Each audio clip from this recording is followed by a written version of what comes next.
Welcome to it's my recipe అండి. ఇది బీరకాయ పచ్చెనపప్పు కర్రీ ఎలా తయారు చేసుకోవాలనేది విధానం చూపిస్తున్నాను. ఆయిల్ అండి, ఆయిల్ అనేది నేను ఒక 3 గంటల ఆయిల్ అనేది పోసుకున్నాను. దీంట్లోకి కొంచెం ఆవాలు, పట్టా మొగ్గ, 3 పచ్చిమిరపకాయలు, ఆనియన్స్, మీడియం సైజు ఆనియన్స్ ఈ విధంగా కోసుకొని వేసుకోవాలి.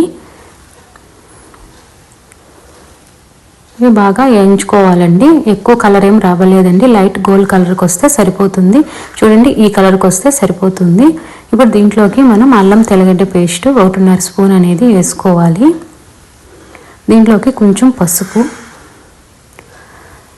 ఇవి బాగా వేయించుకోవాలండి. అల్లం తెల్లగడ్డ అనేది పేస్ట్ పచ్చి వాసన పోయేదాకా మనం వేయించుకోవాలి.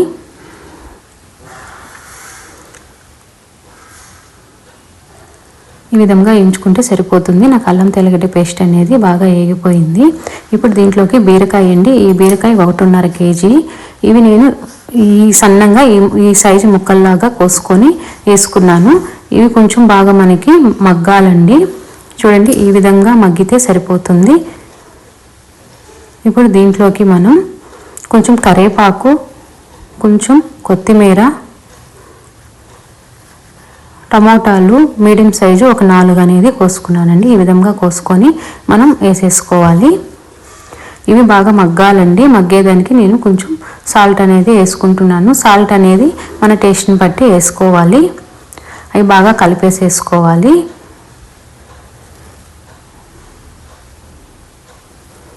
మనం సిమ్లోనే ఉడకబెడదామండి. చూడండి, ప్లేట్ పెట్టేసి ఇప్పుడు మనకి ఉడికిపోయింది. టమోటా బీరకాయ అనేది బాగా ఉడికిపోయింది. ఇప్పుడు మనం బాగా కలిపేసేసుకొని దీంట్లోకి కారం, ధనియాల పొడి, కారం అనేది మీ టేస్ట్ని బట్టి వేసుకోండి. ఈ రెండు బాగా కలిసిపోయేదాకా కలిపేసుకోవాలి.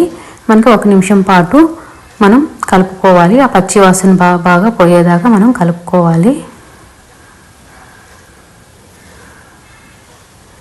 చూడండి, బాగా ఉడికిపోయింది. ఇప్పుడు మనం దీంట్లోకి పచ్చెనపప్పు, నేను పచ్చెనపప్పు అనేది ఉడకబెట్టి పెట్టుకున్నానండి. నేను చిన్న గ్లాసు 1 గ్లాస్ అనేది వేసుకున్నాను.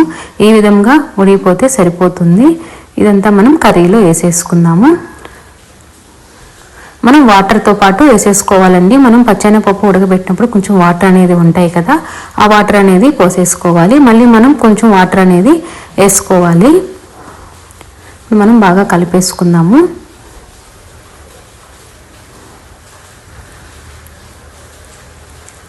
ఇప్పుడు మనం ప్లేట్ పెట్టేసి మళ్ళీ ఉడకబెట్టుకుందాము. మధ్యలో మనం కలుపుకుంటూ ఉండాలండి, లేదంటే మాడిపోతుంది. ఇప్పుడు కొంచెం దగ్గర పడుతుంది కర్రీ అనేది.